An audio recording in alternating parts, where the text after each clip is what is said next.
Olá pessoal! Dando continuidade à nossa série sobre introdução alimentar, hoje eu vou falar com vocês um pouquinho a respeito dos métodos que são utilizados para se realizar essa introdução alimentar, tá?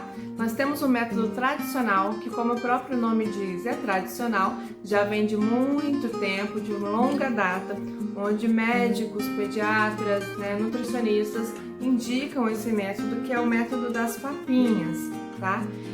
As papinhas, elas são ofertadas no início da introdução alimentar de maneira amassada, não liquidificada e muito menos peneirada, tá certo? A gente amassa os alimentos que estão bem cozidinhos ali e oferta para a criança. O ideal para que isso funcione da maneira correta é que você oferte de forma separada os alimentos. Então, ao invés de você ir lá cozinhar vários legumes, e amassar tudo, misturar e dar para a criança, é importante que você coloque no pratinho dela tudo separadinho, por cores, por tipos, para que a criança na hora ali pegue aquele alimento, e identifique, ela entenda que ela está comendo a cenoura, que ela está comendo a batata, que ela está comendo o chuchu, a abóbora, porque dessa maneira ela vai assimilando as cores, no pratinho ali daqueles alimentos e os sabores. Dessa forma fica mais fácil de ela tolerar esses alimentos depois, de ela aceitar tranquilamente esses alimentos depois dessa fase aí de 1 aninho, 2 aninhos, e não tenha problema com seletividade nem nada disso, tá? Então é mais fácil de você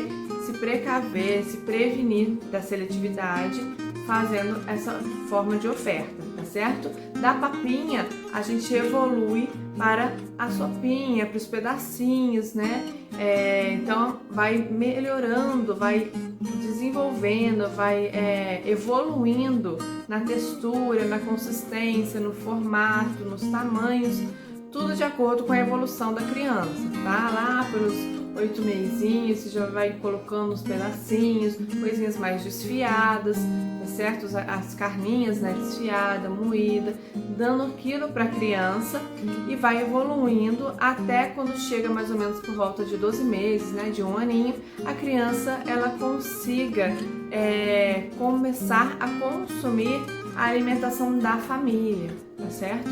É claro que a alimentação da família precisa ser saudável, para que a criança possa comer alimentos saudáveis, continuar comendo de forma saudável, tá certo? Mas basicamente o método tradicional é esse, tá? Você começa com a papinha, da papinha você vai evoluindo na consistência, no tamanho, nos formatos, e vai melhorando a alimentação da criança ali conforme o desenvolvimento físico dela mesma, de mastigação, de deglutição, até que com 1 aninho ela possa estar já apta a consumir a alimentação da família. Por volta de 8 meses é interessante também, no método tradicional, começar a oferecer para a criança os talheres, para que ela possa já ir desenvolvendo essa autonomia de estar comendo.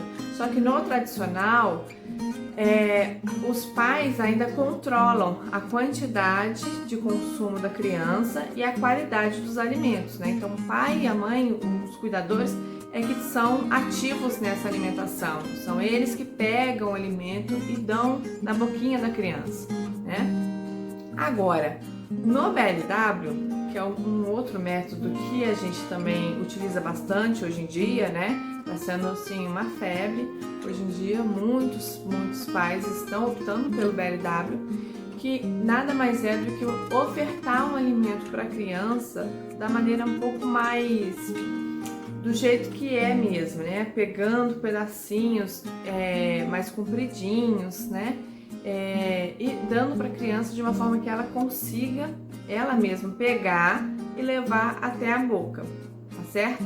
Então no BLW você não usa talheres, você não é de usar nada de garfinho, de colherzinha, a criança ela vai com as mãos mesmo, e quem é o ativo na história aí é a criança, quem domina a alimentação, quem controla essa alimentação é a criança. Para os pais, os cuidadores, fica a parte de ofertar a qualidade dos alimentos, alimentos com qualidade. Eles escolhem o tipo de alimento que será ofertado para a criança. Mas quem controla a quantidade de consumo ali é a própria criança, porque é o que ela come, tá? No método BLW tem assim muito desperdício na maioria das vezes, porque a criança vai ali e às vezes belisca um ou outro alimento, né? E tem também a questão do receio dos pais com relação à quantidade de consumo da criança, porque é ela que determina o quanto ela vai comer, né? É importante para ela isso, porque ela consegue desenvolver esse sistema de fome e saciedade melhor, né? Então, esse feeling, essa detecção de que está saciado fica mais presente no método BLW do que propriamente no tradicional, porque no tradicional a gente vai colocando na boquinha da criança enquanto a criança não para de engolir, você não para de dar, entendeu? Já no BLW não, ela para a hora que ela quiser e pronto, acabou. A gente não comanda nada ali, tá? No tradicional, a vantagem é que não tem muita sujeira, né? É mais fácil de você lidar com essa situação de consumo em qualquer lugar, entendeu? E o desperdício também é bem pouco, porque você, conforme vai entendendo o quanto a criança consome, né? É tranquilo, é só você continuar ali, dando sempre aquela quantidade ali para a criança. Já no BLW não, tá? A coisa, o que sobrar, sobrou. Só que também no BLW você pode dar para a criança aquilo que você está comendo ali mesmo. Cozinhou tudo para a família e pega ali, só corta no formato correto, né? Mais compridinho e tudo mais, para poder dar para a criança. E já no tradicional você já tem que fazer uma comidinha à parte para a criança. Então cada um tem as suas vantagens e desvantagens, né? O problema do BLW é a questão que, como você, que é o cuidador aí, não controla o quanto a criança consome, o que acontece? Muitas vezes a criança tem problemas de desnutrição, tem problemas de baixo peso, tem problemas realmente com essa parte de evolução na alimentação no quesito quantidade, consumo de nutrientes e tudo mais, porque ela vai comer o que ela quiser comer, na quantidade que ela quiser comer, entendeu? Então, realmente, isso aí é um dos problemas, às vezes, que estão presentes no BLW, tá? O método Bliss já é tipo uma evolução do BLW, que é exatamente o que se faz no BLW, só que a escolha dos alimentos é um pouquinho diferenciada, você prioriza muito alimentos ricos em ferro, de alta absorção, ou seja, ferro mesmo de origem animal, mas também coloca os ferros de origem vegetal e aí entra também os alimentos ricos em vitamina C, os cítricos, exatamente para garantir essa absorção do ferro, tá certo? Você oferta para a criança 3 a 5 tipos de alimentos ao mesmo tempo, mas assim, um de cada para que a criança tenha a opção de consumir todos eles. Entendeu? Então tem algumas coisinhas que se conserta de defeito no BLW, né? Vou colocar defeito entre aspas, né? Mas às vezes algumas coisinhas que falham no BLW que o Bliss complementa, que o Bliss dá uma ajudada nessa parte, tá? Agora nós temos o método que hoje é o que eu mais recomendo e eu acredito que a grande maioria dos nutricionistas também e talvez dos pediatras, né? É o método participativo. No método participativo, você tem o melhor dos dois mundos, tá? Do tradicional e do BLW, do Bliss. No participativo, você tem a questão da oferta em pedaços para a criança ter o contato com o alimento, para a criança ir desenvolvendo aquela autonomia, né?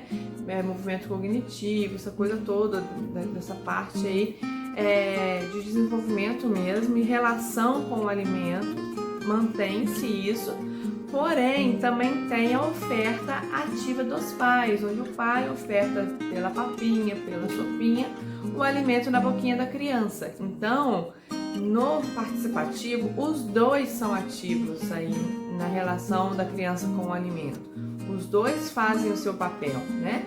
Você consegue garantir que a criança consuma a quantidade que ela precisa daquele alimento, daqueles alimentos, né, daquela refeição, para que ela se garanta nutricionalmente falando, mas ela não fica sem aquele contato direto com os alimentos em pedaços, para desenvolver autonomia, para desenvolver melhor essa relação, né? Para trabalhar essa questão comportamental, de movimento, de cognição, tudo isso você mantém do BLW ali também, tá? Então você une as duas formas, une os dois métodos e faz dele o participativo, tá bom? Todos os dois participam ali da refeição da criança, tá certo?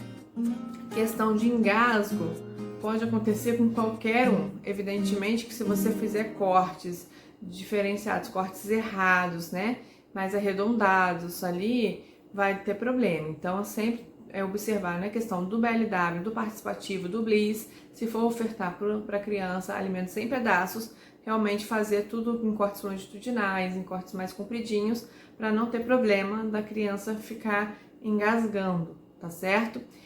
Todos esses métodos precisam dos sinais de prontidão da criança, precisa que a criança esteja com 6 meses e precisa que ela já esteja apresentando os sinais de prontidão, que eu falei no último vídeo, né? Para que ela consiga garantir uma boa refeição sem ter problema com questão de não estar pronta ainda para ela, tá certo?